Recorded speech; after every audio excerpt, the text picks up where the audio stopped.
Hi guys, welcome back to my channel. Yes, I am still in my pajamas. I am a mother. I don't have very much time. I'm gonna be real with y'all. Why am I saying yo? I don't say that. I'm gonna be real with youth. This is more me. Me yesterday with the glam. No, I don't look like that very often. This is my natural state. My hair is normally not this good either, but it'll do.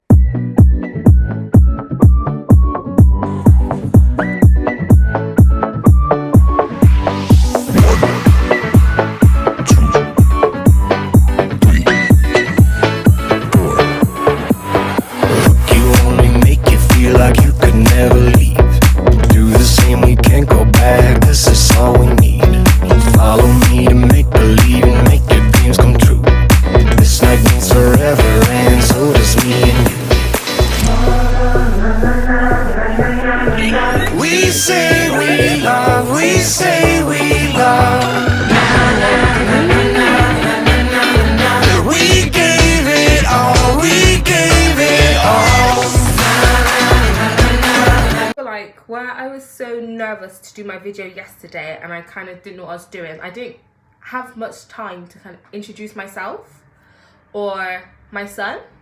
Tino will be featured in my videos. It's just whilst I'm starting up and I'm trying to get the hang of things, I'm just trying to do a little vlog. Once I'm used to it, and yeah, I'll try and do I don't know,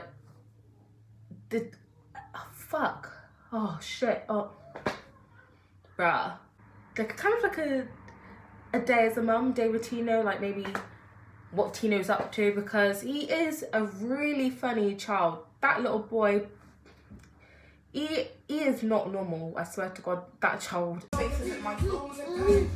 is hilarious. So yeah, but what I'm gonna do is I'm gonna kind of talk about myself and my son, just so you guys can kind of build a picture about us and what we are, how we are, kind of the journey we've been through for the last 14 months. I had a really calm pregnancy. I didn't have morning sickness.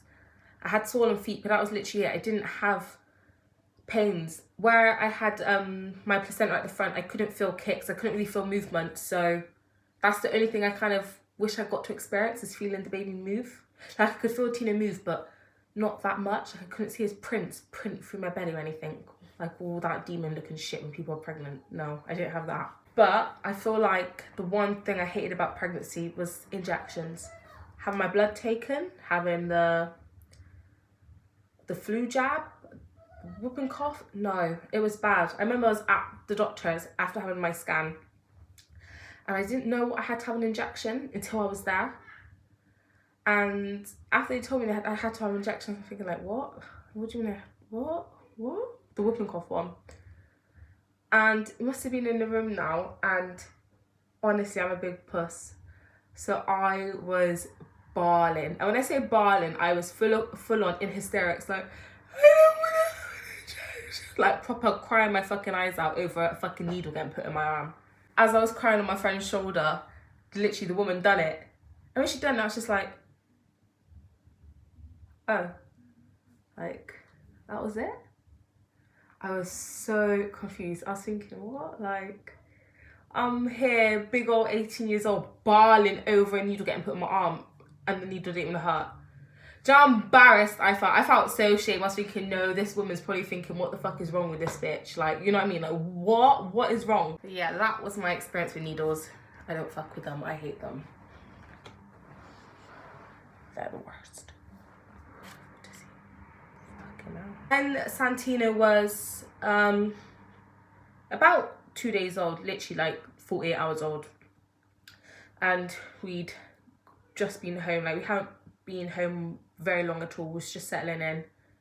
He must have had a green vomit, and obviously me and his dad, as new parents, we didn't really think much of it. Like, we wasn't sure. I couldn't remember if the midwife had said, like, if he has a green vomit or whatever, like, you need to kind of bring him in. So I was on the toilet when he'd had the vomit, and his dad was in the bedroom. But it didn't look that green, so we just thought, oh, like, it's fine, he's probably just sick. But the next day when I woke up and his clothes had the vomit on, it was the vomit had stained and the green was really dark. So I already knew that my midwife was coming over that day. So I thought, oh, I'm gonna like bring it up to her. I'm sure it's nothing to worry about, blah, blah, blah. When she came, I told her, and she called around. Next thing you know, we were referred to A&E at the Children's Hospital. So remember, this is all when Santino's 2 days old. So we went to the hospital, and it was a while before he was seen. But because he had the green vomit, what the doctors had to do was they had to put a dye in his stomach and put like I think it was like they put a dye in him. I think they put like a tube in his, I don't know, I wasn't in the room because I just couldn't be in there. I couldn't physically sit down and watch it. I just couldn't watch what happened to my son. I'm pretty sure they put like a dye in him and they took him for like a scan thing. So yeah, that happened. And then it was hours before we heard anything, and got to the point my mum was asking doctors like, oh, like, do you know what's going on, kind of thing. But as a mother, you know when something's wrong.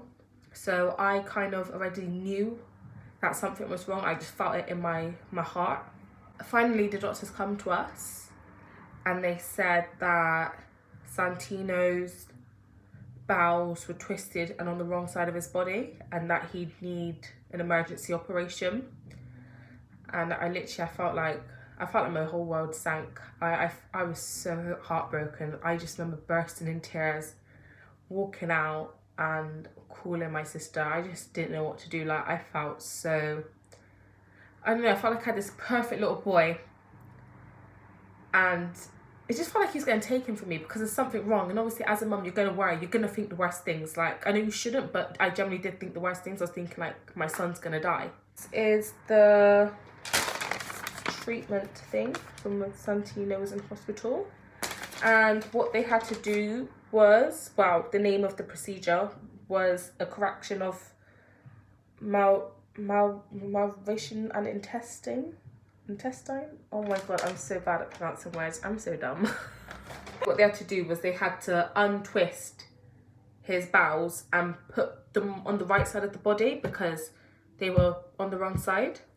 And then they also took out his appendix, so it means that he can never get appendicitis.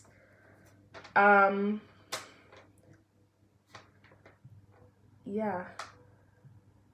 Look at how small his little, wait, can you see? His little band is from when I was in hospital with him. It's so cute. And this is when I discovered my son had dimples.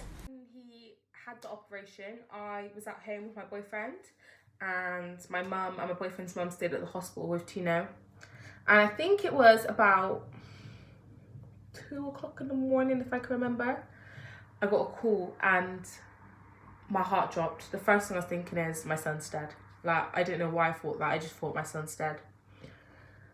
So they called me and they said the operation went well, like, he's fine, it's good, like, everything's gone perfectly.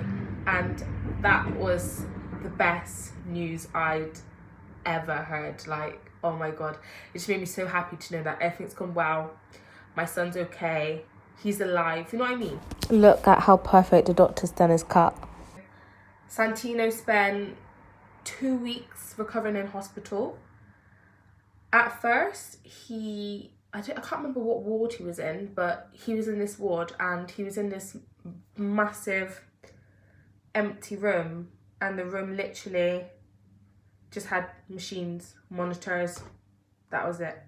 And I remember the first time I went in there to see him, and I saw my tiny baby in this like glass kind of box, and I just started crying. I was crying my eyes out. It was so distressing as a mum. It was so heartbreaking to see my little baby there in this box full of wires hooked up to loads of machines, like monitors everywhere. It was honestly the worst thing I've like ever experienced. I don't know, I just can't explain it. I do have to big up the doctors, the nurses, everyone at St Michael's Children's Hospital. That, when was St Michael's Children's Hospital? It was Bristol's Children's Hospital. At the Children's Hospital, basically. I do have to big up everyone at the Children's Hospital who was involved with my son's care, looking after him. Like, they were amazing. Honestly, so amazing. That's it. It's like a little shot. Oh my god, look at that beautiful face.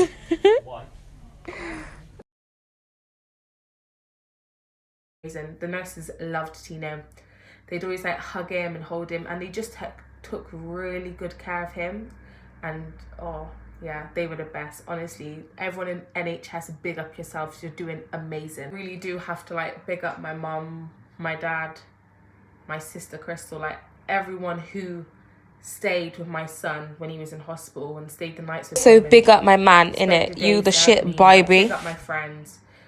Big up everyone that comes to see us, come to check on us, will check on me, check I'm good, come bring me food. Like, honestly, those people that kind of like kept me going, and they helped me so much. And I have to give thanks to my friends and family. Like, they're honestly amazing. You know, was finally out of the hospital and he'd recovered. I felt like where I was kind of stripped of being able to have that physical contact with him, like being able to cuddle him, breastfeed him, etc. I feel like it made me mummy him a lot more. So from the very beginning, I always co-slept, I think that's how you say it, which is not recommended. I don't recommend it. However, for me, it was it was the best thing for me and my son. And because I know how I am when I'm sleeping, I knew for me it would be safe.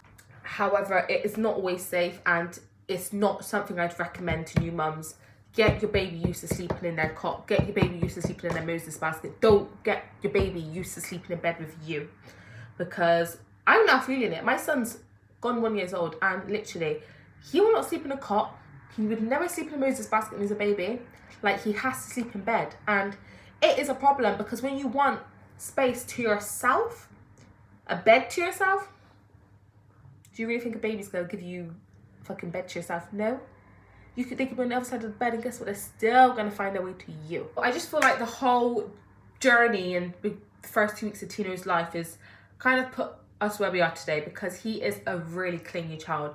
And when I say a really clingy child, he is an extremely clingy child. Like, my son, you can't, like, for me, I can't leave him. I couldn't go and put him in childcare now if I wanted to. I couldn't work full time and put him in nursery. It's just not going to happen, because he is not going to settle, and he'll make himself so distressed to the point he will be sick.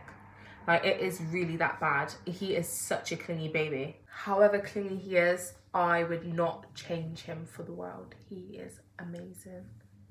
He is my best friend, and he is such a big blessing to me and his dad. San, say hello.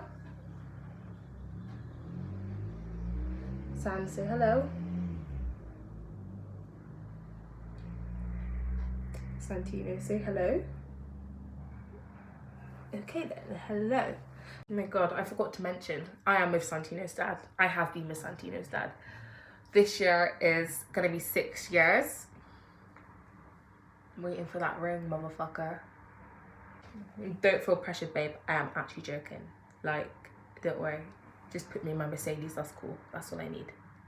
I hope my video has kind of given you guys a little bit of an insight into the beginning of my experience of motherhood. It's obviously not the most interesting, but I feel like it kind of helps people to understand me and get me and understand where I come from and my relationship with my son. What? No, that's not okay, say that. I'm a savage. What? Classy, bougie, rich. Feel free to like, comment, share, subscribe. Yeah, TikToks is not my thing. Feel free to offer me free beauty treatment. My eyebrows doing one.